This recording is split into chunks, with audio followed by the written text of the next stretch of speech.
What happens when one of the most beloved musicians in the world walks onto a daytime talk show expecting a friendly chat, only to be blindsided by a host who seems determined to destroy him on live television?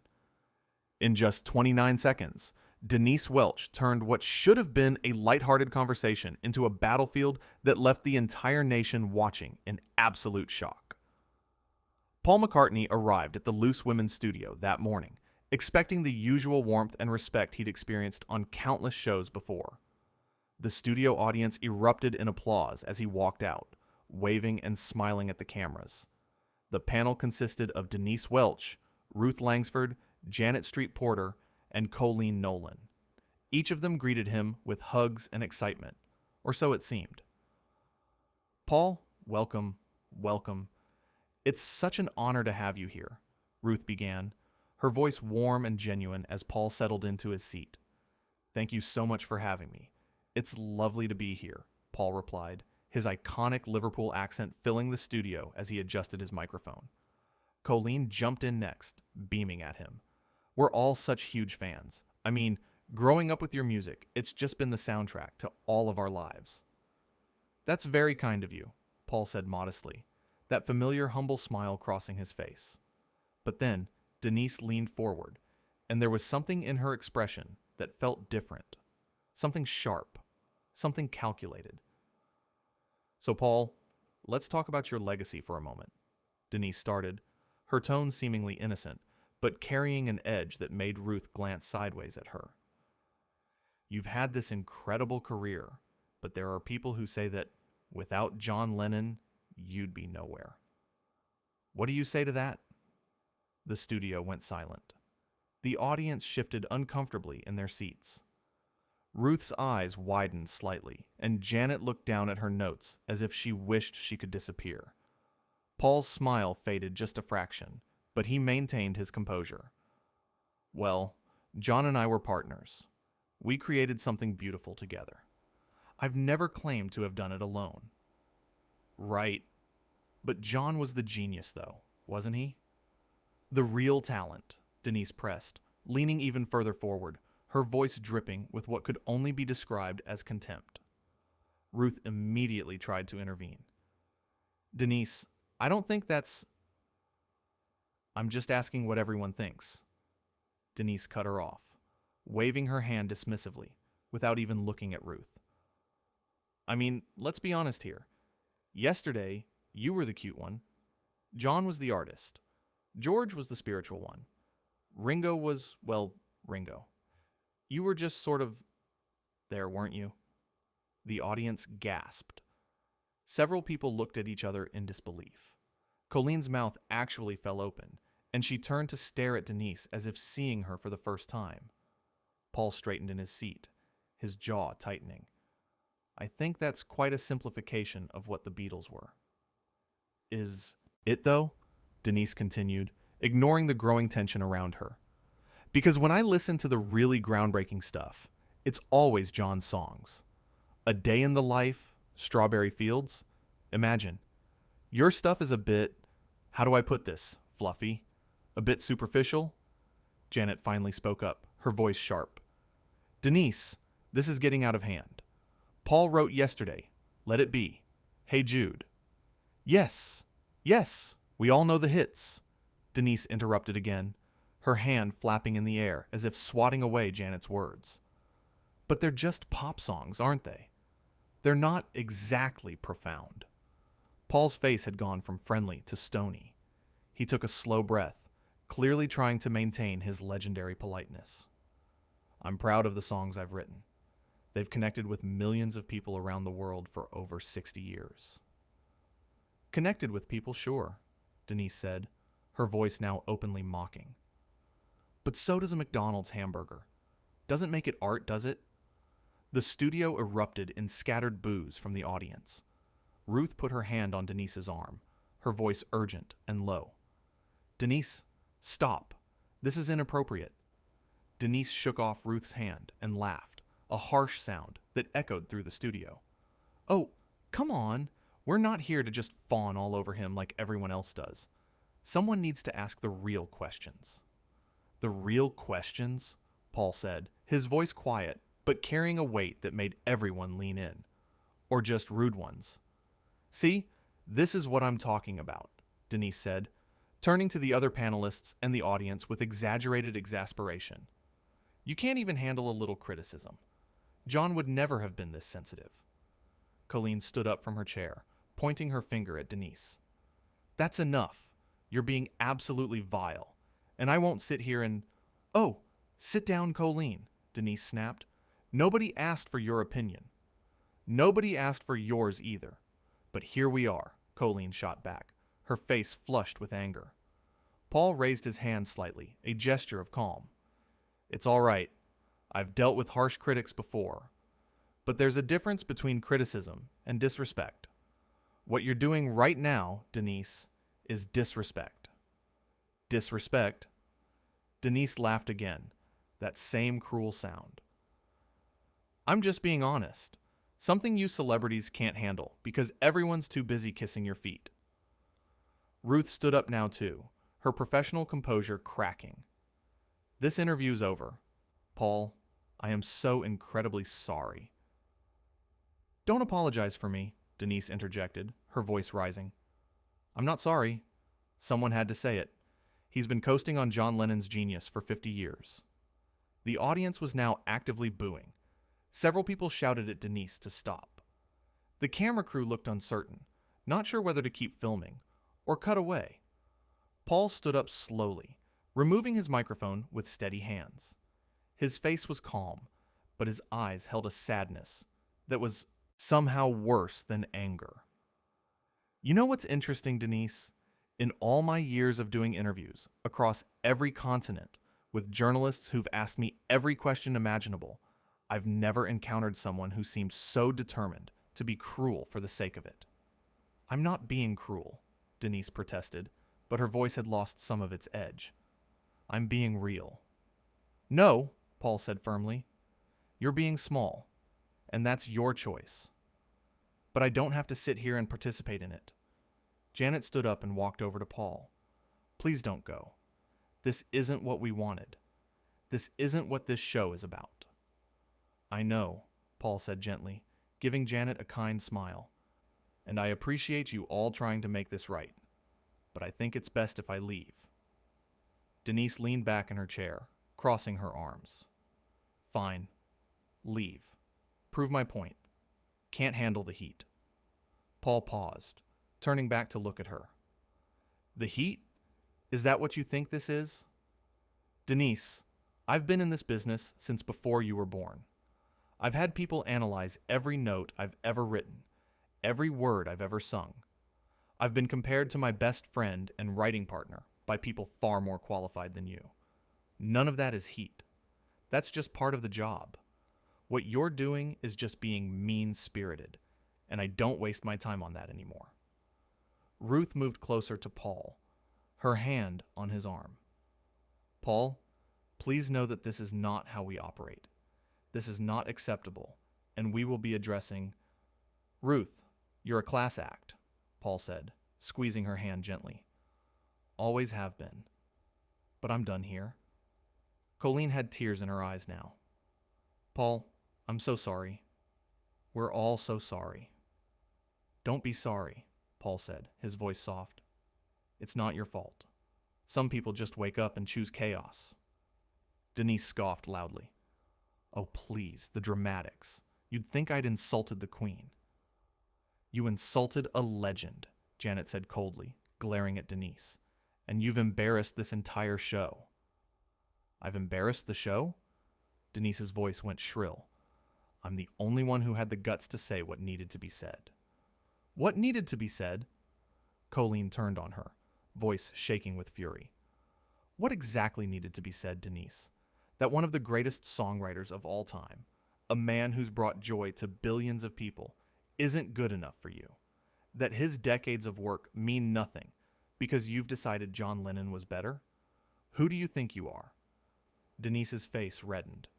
"I think I'm someone who doesn't bow down to celebrity worship.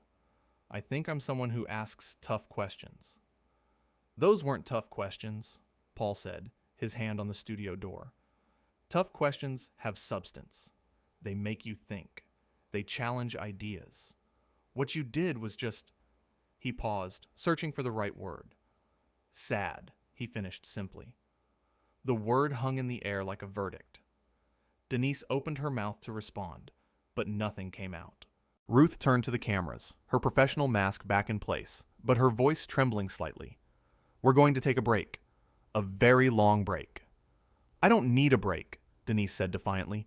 I stand by everything I said. Of course you do, Janet muttered, shaking her head. Paul gave one final look to the panel, his eyes lingering on Ruth, Janet, and Colleen. Thank you for trying to make this work. You three are wonderful. I wish you all the best. As he turned to leave, an audience member shouted, We love you, Paul. Others joined in, a chorus of support rising from the seats. Don't go. You're amazing. We're so sorry. Paul waved to them, that famous smile returning briefly. Thank you. You're very kind. Denise watched him walk toward the exit, and for just a moment, something flickered across her face. Doubt, perhaps. Or maybe the realization of what she'd just done. But then her jaw set, and she turned to the remaining panelists. What? Why are you all looking at me like that? Because you just humiliated this show on live television, Ruth said, her voice ice cold. Because you took a moment that should have been special and turned it into a circus. I was doing my job, Denise insisted. Your job is to interview guests, not attack them, Janet shot back. There's a difference between asking probing questions and being deliberately nasty. He's a big boy. He can handle it, Denise said, but her voice had lost its conviction. This isn't about whether he can handle it, Colleen said quietly. It's about decency. It's about respect. It's about recognizing that just because you have a platform doesn't mean you get to use it to tear people down. Denise looked at the cameras, then at her fellow panelists, then at the audience members who were still watching her with expressions ranging from anger to disappointment. Fine, she said finally, throwing her hands up. I'm the villain. I'm the bad guy for not worshiping at the altar of Paul McCartney. No one asked you to worship him, Ruth said tiredly. We just asked you to be professional, to be kind, to remember that behind the fame and the legacy, there's still just a person sitting in that chair. Paul had reached the studio door. A production assistant tried to stop him, presumably to work out logistics, but he politely moved past. Just before he disappeared, he turned back one more time. You know, he called out, loud enough for everyone to hear. John would have hated this. He would have hated seeing someone use his name to hurt someone else.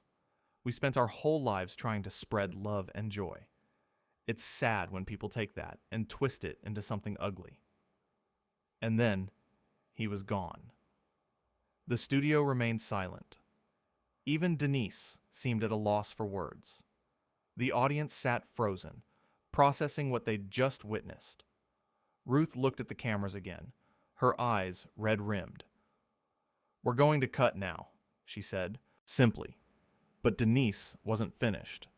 This is ridiculous. He's the one who walked out. He couldn't take a few hard questions. Hard questions? Janet's voice rose to a near shout. You compared his life's work to a McDonald's hamburger? You told him he was nothing without John Lennon? You dismissed 60 years of music that has literally shaped culture around the world. Those weren't hard questions. That was a personal attack. It was criticism, Denise said stubbornly. It was cruelty disguised as criticism, Colleen said, wiping her eyes. And you know it. Ruth turned to the producers who were frantically talking into their headsets. Get someone to follow Paul. Make sure he's okay.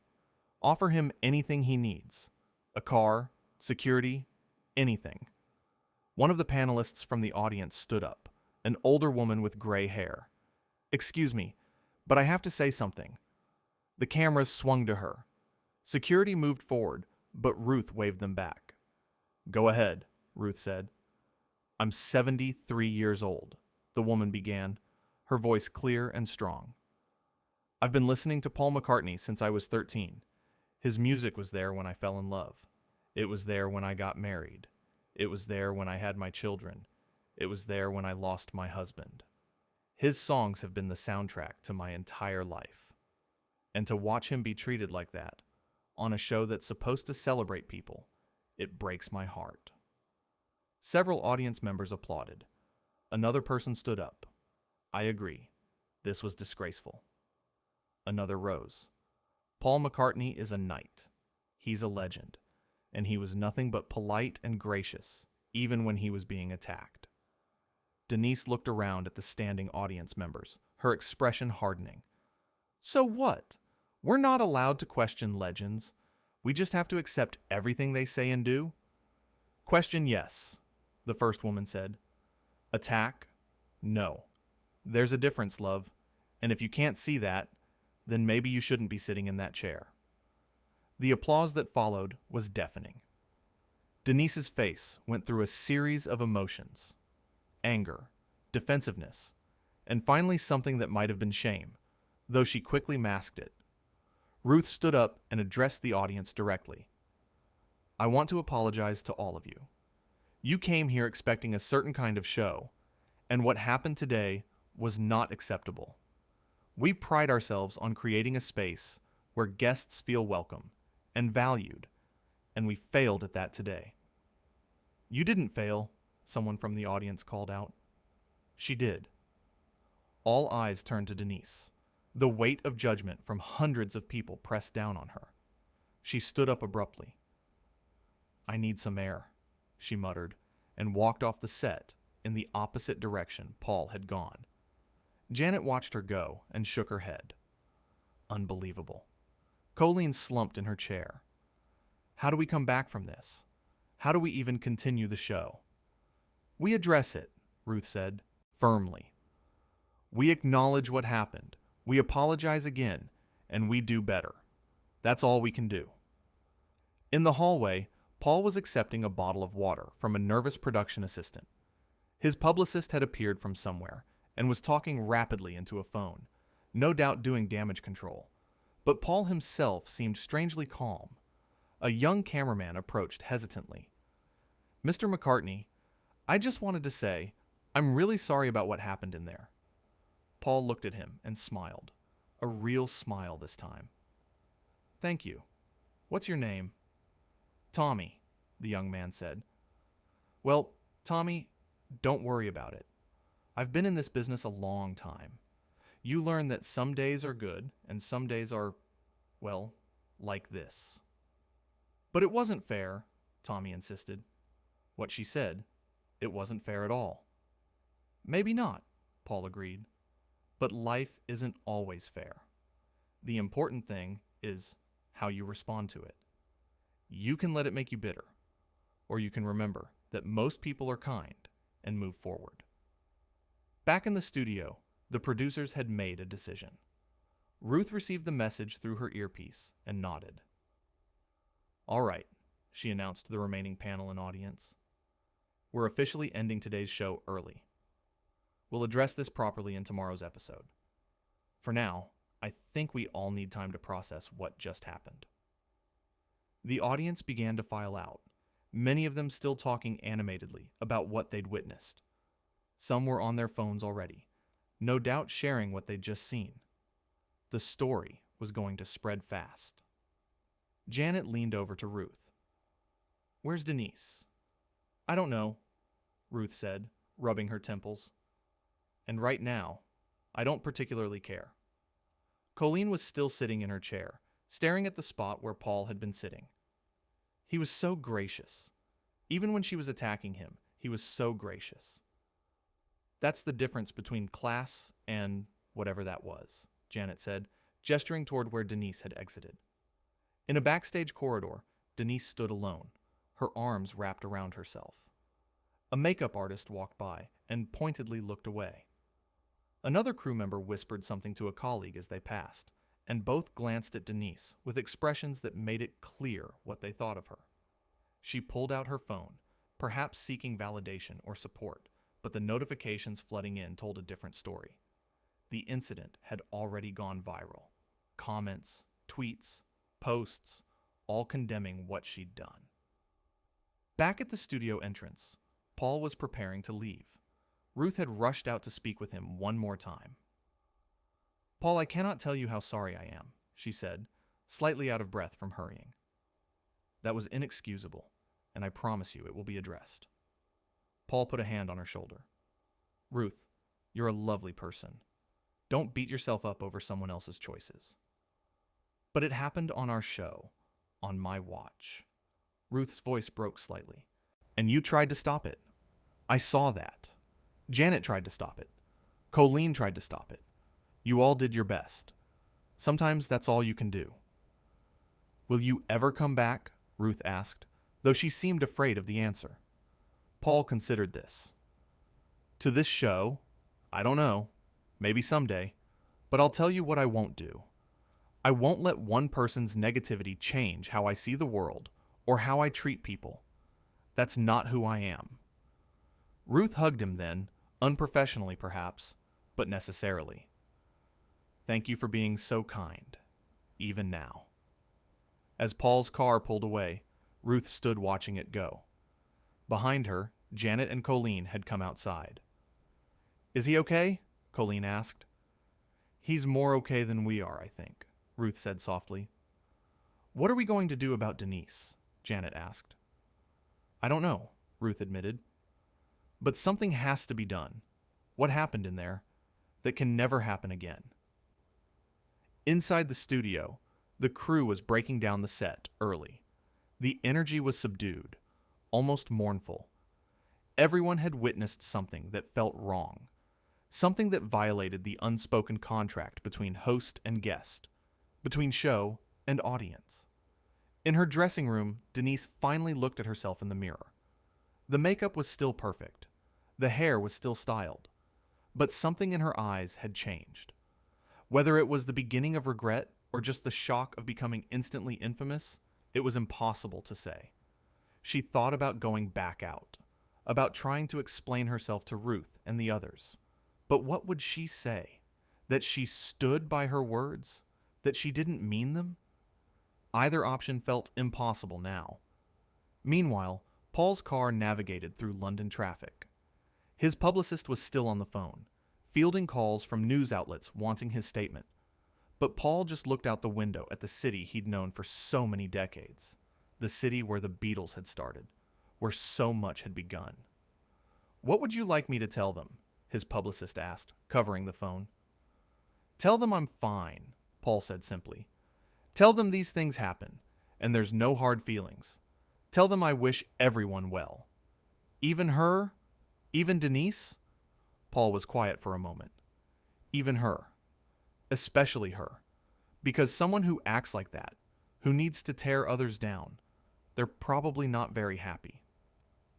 And that's sad." His publicist relayed the message, then hung up. "You're a better person than most." "I'm just a person," Paul said. "I've made mistakes. I've said things I regret. The difference is, I try to learn from them." Back at the Loose Women's studio, an emergency meeting was being called. Producers, executives, the remaining panelists, all gathering to discuss what had happened and what came next. Ruth stood before them all, her voice steady despite everything. What happened today was unacceptable. It violated everything this show is supposed to stand for. We need to figure out how to move forward in a way that respects our audience, our guests, and frankly, ourselves. "Where's Denise?" one of the producers asked. "Still in her dressing room, I think," Janet said. "Someone needs to talk to her," another executive said. "About what?" Colleen asked. "About how what she did was wrong? I think she knows. She just doesn't care." "We don't know that," Ruth said, though her voice lacked conviction. "Don't we?" Janet said. "She had multiple chances to stop, to apologize, to just be decent. She chose not to. That tells you everything you need to know." In her dressing room, Denise finally emerged. She walked slowly back toward the studio, her heels clicking loudly in the empty corridor. When she reached the main studio, she found it empty except for a few crew members cleaning up. "Where is everyone?" she asked one of them. "Meeting," the crew member said shortly, not looking at her. About what? The crew member finally met her eyes. What do you think? Denise felt something cold settle in her stomach. This was real. This was actually happening. She'd crossed a line, and now there would be consequences. She thought about what she could say to make it right. An apology? But would it be genuine? Or would it just be damage control? And would anyone even believe her at this point? The truth was, in that moment during the interview, she had felt powerful. She had felt like she was cutting through the celebrity nonsense, saying what others were too polite to say. But now, alone in the empty studio, that power felt hollow. She pulled out her phone again and, against her better judgment, started reading the comments. They were brutal. People calling her names, saying she should be fired, that she'd disgraced herself in the show. Some were analyzing her body language, her tone, trying to understand what had possessed her to act that way. One comment stood out. Imagine being given the opportunity to interview a Beatle, someone who's been making music longer than you've been alive, and using it to try and tear him down. What a waste. What a waste, the words echoed in her mind. At his home that evening, Paul sat in his music room, surrounded by instruments and memories. He picked up a guitar, the same way he'd done thousands of times before, and began to play. The notes filled the room, familiar and comforting. His phone buzzed with messages of support from friends, colleagues, fellow musicians. Everyone had heard what happened. Everyone wanted to check if he was okay. He responded to a few, assuring them he was fine. And he was. Because at the end of the day, he knew who he was. He knew what he'd created. He knew the impact his music had had on the world. And no amount of negativity from one person could change that. In the Loose Women meeting, decisions were being made. Statements would be issued. Apologies would be crafted.